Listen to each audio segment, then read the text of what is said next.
আসসালামু আলাইকুম। আমরা আসছি নবীজির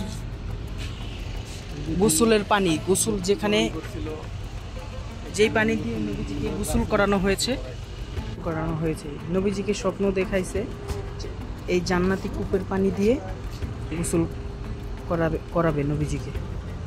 নবীজি সাহাবীদেরকে বলেছেন এই কূপের পানি দিয়ে নবীজিকে গোসল করানো হয়েছে। আসলে গেট তালা দেওয়া, বিকেলবেলা খুলে, বিকালে ঢুকলে এখান থেকে পানি নেওয়া যায়।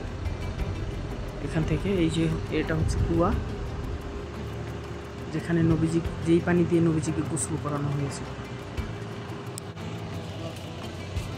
এই হচ্ছে